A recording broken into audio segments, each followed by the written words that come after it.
with me, I have McNulty from FWC eSports. They take this series a 2-0 and definitely played some interesting comps, which, playing interesting comps and winning with them, a double win for everyone involved. Thank you. I totally agree. Now, how are you guys feeling coming into this? Because you and Luxorian Sun obviously are neck and neck in the actual standings. Were you feeling confident about this series? Well, we've had a disappointing. We won last season, of course, Mhm. and we were really proud of that and happy about that.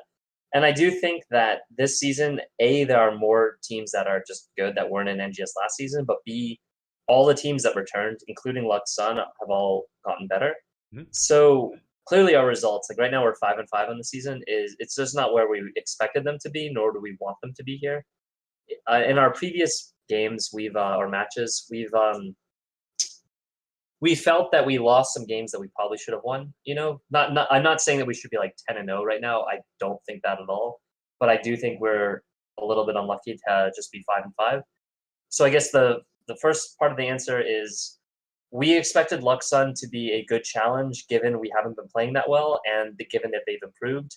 I, to be completely honest, was kind of expecting like a 1-1 because their whole thing is they draw with everybody, or at least they used to. So I thought that we would draw them, to be honest. So I am very happy to be 2-0. Mhm. Yeah, obviously you said it all right there, so I have nothing else to ask about that. Now, these comps that you guys were running, have you been running them before with like Samuro? Because double Samuro games is wild. Like you often barely see a single Samuro game, but getting two of them, is this just that Reb is Samuro God, or have you just been like pulling in Samuro into more drafts?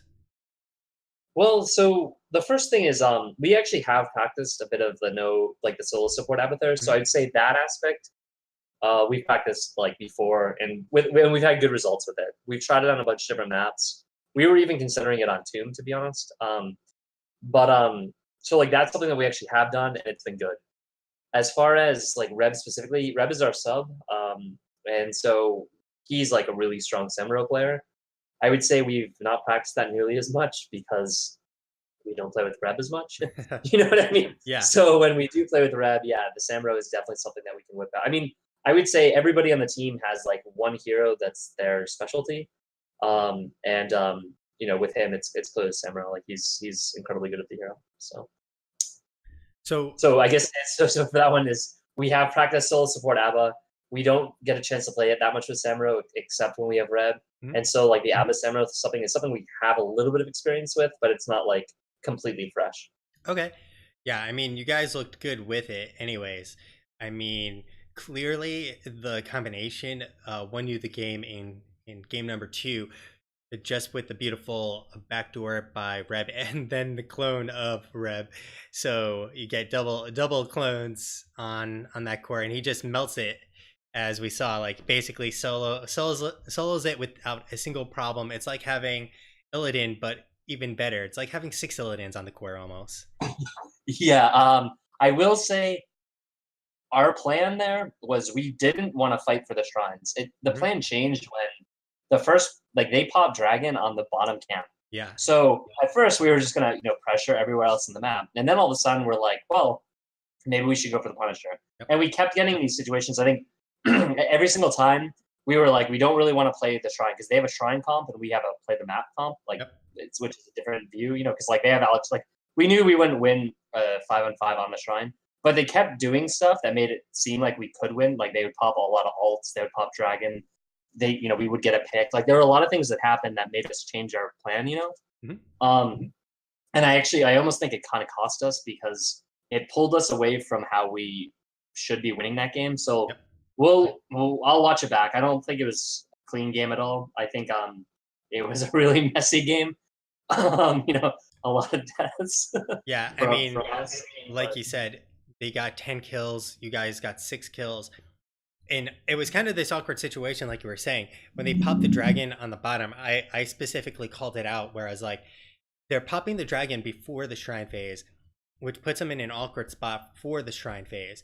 But like you were saying, that also essentially baited you into going for the shrines because you're like, well, that's a huge cooldown that is there to help them win it, and now we can just double win macro and win shrine.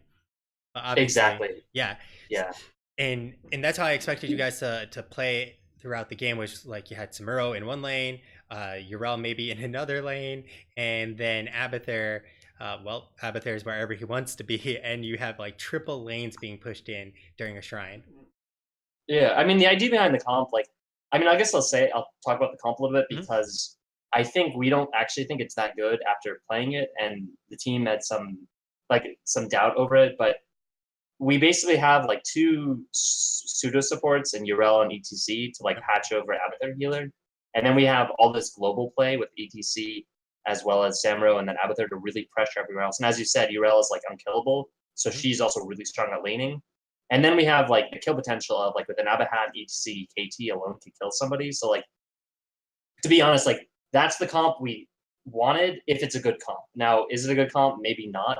But like it has a lot of stuff going for it. Mm-hmm. And I think we showed some of the strengths of the comp, like being able to, split push basically, pressure elsewhere, and get picks elsewhere. Like they were setting Malthael alone.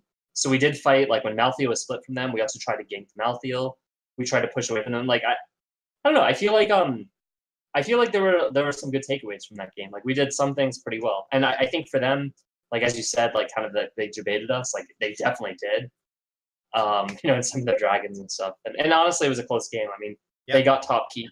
We maybe could have defended it, but we chose not to. So Yeah, I think not defending it was the right play. I feel in that it's better not to potentially lose the game right there if you had too many defend and too many actually go down simultaneously, versus like you already had that bot pressure and you keep up the bot pressure with Abathur and Samuro and even Urel to just constantly, and like you said, they constantly had Malthael who had to defend against the bot lane push, which yeah, created openings and did work to your macro game of basically, well, they don't have a global, so they sack someone to try and defend endlessly, and the game becomes, well, you can do a 5v4 with the Abathur hat at almost any point. yeah, exactly. I mean that's 100% it. So like and then when it was a mid shrine, like it's the kind of thing. If it's a bottom one where there's like katas, Mm-hmm. if we can test that, we win that. We 100% win the game. If it's top, we lose the shrine. Like we lose the game. You know what I mean? It was the one spot where we were saying, okay, I'll push out Kata's top. Yep. Samro can threaten a backdoor, and like we kind of put him in this position where either they back and stop Samro, which they needed to do a lot earlier, Mm-hmm. or we just win the game. And if they do that, we dive on the shrine. He sends a clone towards it, and we just fight them and win the shrine. Yeah. And what ended up happening is they were too slow responding to Samro, so like we were able to stop their backs. And then like as you mentioned, like it's really true. It was like six Samros on the core, or six Illidan's, excuse me. It was six Samros, but it's like six Illidan's. So like it gets melted really fast. Yeah, exactly. It's there's a core and then there's no core. It's almost like Samuro is now Houdini, just like, yeah, disappear. Yeah, exactly. So in game number one, and like you said, in game number two, it definitely was. Despite obviously Lux going down, it was a close game when it was all said and done. They played it pretty well from my point of view, and you guys played what what what mistakes you did make. You recovered from really well. Obviously, you won, so you had to recover from your mistakes there. Now, in game one, how did you guys feel about it when it was all said and done uh, with that game? Because I feel like game one looked generally a lot cleaner than game two.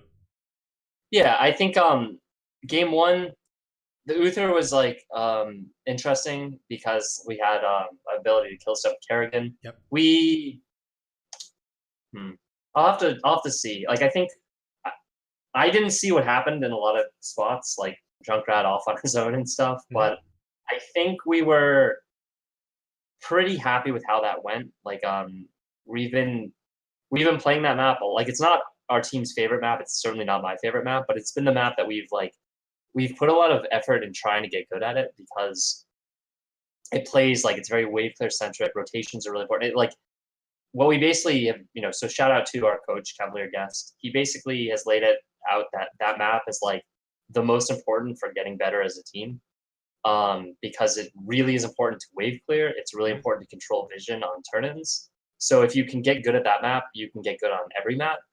And that's like a really like wise thing that he's said to us. So it's the map that we've put the most amount of effort to get good at it. So that's why I'm picking it, even though we don't really love playing it, and it's not our best map at all. So like as far as if people want to ban it, like fine, you know what I mean. Yeah. We there's a few other maps that we a play better and b and enjoy playing more.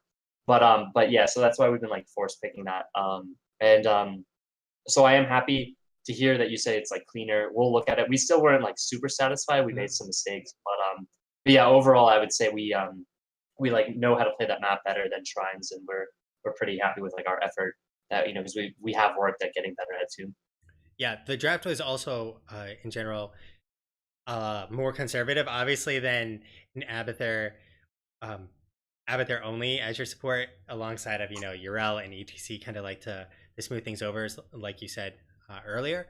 So it was a little more traditional. The bans during that drafting phase was one of the more interesting ones I've seen, where basically all the top tier supports were pretty much removed.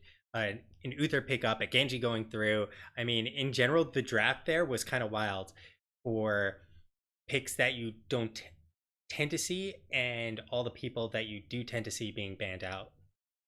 Yeah, I mean, I think honestly, and like maybe when I watch your VOD, we'll see if like the draft reflects it. For the 3, 4, and then the 5, we were not we didn't really want the Kerrigan there. We Oh, somebody forgot to lock in, so we had to spaz pick something there. I bet everyone can figure out who forgot to lock in, from that draft. So our draft might have looked a little bit different if we got what we were talking about getting, but even okay. still, I think it worked out. Okay. Yeah, yeah, it definitely did, especially when you have the additional interrupt on Phoenix to pull him and then stun him. It's more ways to keep him locked down, and you guys executed it in several cases. And it's also the same thing, like the damage burst that you get from the Kerrigan, the displacement you get, and then with your Muradin, you set up the Kerrigan, or if Kerrigan already gets the combo, they're locked down for a very long time. Yeah, and like another thing we've been working on, of course, is like CC and whatnot. And Hmm. I personally felt that Raven and I did a really good job of not overstacking it. And like I know he waited to combo after stun sometimes, and I waited to follow up stun after his combo. So it felt like we got a couple kills there from like pretty good synergy. And like I'll have to watch back and see. But like the way like first glance after that, I was happy with like the mechanics of that game. It's probably the best way to put it. Yeah, that makes sense. I mean, like you said, the map is ultra wave clear centric, and being able to rotate between those lanes extremely quickly and being extremely crisp is the difference between like basically snowballing your advantage and having no advantage if you're a few seconds late on rotations. Yeah, yeah. I mean, so for I don't know, what people are listening and stuff, but like for teams that are like weaker and stuff, so like lower division NGS teams, I really recommend just getting good at Tomb because it teaches everything like everything that you need on every other map is what Tomb is all about. So it's a good foundational piece, wave clear, rotations, vision. Those are Mhm. like whereas like other maps have other like nuances and like little thing like whether it's like alter fights or like on the zone control or like split push. On Tomb, it's you're not gonna split push, you're gonna control the gems, you're gonna turn them in, that's how you're gonna win. You know what I mean? So Yeah, like it's the if you're an early, like a beginner team or an intermediate team or a newer team, focus on Tomb. yeah, that's definitely some solid advice. So before we head off for the night, would you like to give any shout outs? Yeah, so I shouted out our coach, Cavalier Guest. Ever since we got sponsored by FWC eSports, I want to shout them out, of course. They've been really good to us. We've been with them now for like 2.5 months, I think. Hmm. I don't know if it's been that long. Maybe how long has the open season been? 2 months? I guess 2 months. Yeah, about that. Yeah, so 2 months, and like we just finished the last HEC Open. We didn't get to play in the Cup number 6, unfortunately, and we ended basically getting like I think roughly 10 points every single tournament, which I think we were okay with, although not super jazzed. So it's kind of thing. We appreciate FWC. We like those guys. We would have liked to have done better in the Open, but we're not like super disappointed by not getting more points. We thought we'd have a chance of qualifying for the playoffs, but that didn't happen. Um, Other shout outs are to my team. Reb is our sub. We needed our sub tonight and we got him. So we got one of our subs. And that's really great to have him be able to step up. His Samro really was the difference, I thought. Yeah. Other than that, shout out to you. Your Thank you. casting, I'm super excited about because I know like you've cast us before and you've done like the highlight reel and stuff. It's Mhm. by far the best production, the Thank you. best production. So like I'm really excited to watch your cast, of course. Hopefully I made a highlight. I don't know. So basically to FWC, to our coach, to my teammates, to you, and to all of NGS. Well, thanks again for the interview, and best of luck in the rest of the season. Obviously, you're not happy as a team quite about how it's going so far, but with this domination victory, hopefully things will start swinging back into your team's favor for the rest of the season. Yeah, I mean, I don't want to make it sound like I'm like super disappointed in our season. Like we are right now, like 5-5. We're Mhm. in. We just, we're gonna qualify for the playoffs, and hopefully the top four spot. Like we'll be okay. I think it's just we obviously have struggled so far. Is all. Yeah, that makes sense. Well, Yeah. once again, best of luck for the rest of the season, and enjoy the rest of your evening. Okay. Yeah. Thanks a lot. Thanks again for casting. No problem.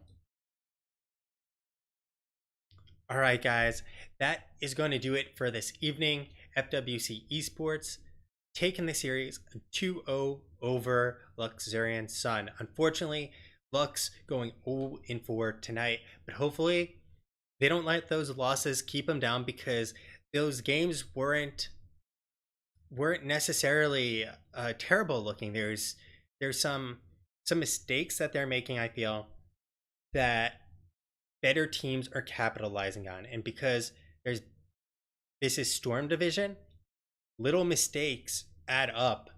And as you heard from McNulty, Tomb of the Spider Queen, a great map to go and actually learn how to be a good team on for a variety of reasons. It's a very small map. There's less to technically do, but there's a lot to do at the same time. Your rotations have to be on point, especially when you can get to the other lane in a split second. But if you're behind by a second or two, that split second might be the difference between taking structure damage, losing gems, and or someone on your team getting ganked. So those kinds of differences are what matter in the Storm division. And so teams who lose aren't necessarily bad. And Lux might have gone 0-4, but it doesn't mean they're bad, as you heard from McNulty himself, that Lux is actually better or looking better this season than last season. It's just that everyone in the Storm division has stepped it up. The new teams, the teams that have come from previous seasons. So competition's even harder. And really, like if you look at the difference between the top 8 teams in each GC Open, the team in first, team in eighth, there's going to be quite a difference there. But those differences, when you go and look at the eighth place and maybe like 16th place, often are significantly larger than maybe 1 in 8, just because it's essentially like an exponential curve. The things that they do, the amount of mistakes they make keep going down and keep going down to the point where it's very hard for other teams to capitalize when they do get the opportunities, because they're making very, very good decisions, those top tier teams. And so they know, if we go and all die right now, what will happen? Well, they can do this and they can do this. Are we going to risk it? Yes, because the reward is high and the risk to us is very low. That's the mark of teams who are cognizant about how to play the game. And obviously, mistakes were had for both teams. And really, it's about cleaning those up, making sure you get them down to essentially none. Because when you get them down to none, you win all the time. And you can be Gen G too. But getting to none is pretty much a monumental task. So hopefully these teams keep it up. Don't get too worried about not being the best at the moment, because teams who stick it out tend to do better anyways, as long as they realize that the the ceiling hasn't been reached by their own members, and or if they can crack through the ceiling. That's important. So thank you everyone who's joined me this evening. I've updated some graphics, updated a few things here and there. I added in, yeah, some a little bit sharper looking, I suppose. But hopefully you know where you are, because I've been your caster, Akama. Um, and you can catch me also on Twitter, right down there below, and YouTube, the same exact place where I'll throw the VODs on once I get the opportunity, since it takes me at least a half an hour to cut up into up to five different highlights between a highlight reel, the games, and an interview. So I take a whole hell of a lot of time to do each of those and properly title them, descriptions, and tag them. So thanks again, everyone who's joined me. Please hit follow if you enjoy the cast. Please come back for more casts. That's even more important. Following is obviously the easy way, or following me on Twitter to get the notifications for my tweets, which are going to be pretty much around when I'm just casting. So please come on back. Please give me any feedback you have, and thanks again. And also shout outs for letting me know when my scenes are messed up, because it happens every once in a while still. I've gotten significantly better. Amount of errors have diminished by a buttload, but nonetheless, I still have some production issues every once in a while. When you're trying to do everything, you're bound to mess up something. So thanks again, everyone. Have a good night. But before we go, we're going to hit the highlight reel, and I'll kick you on over to someone who's either casting or someone that I enjoy watching. So once again, enjoy the rest of your evening.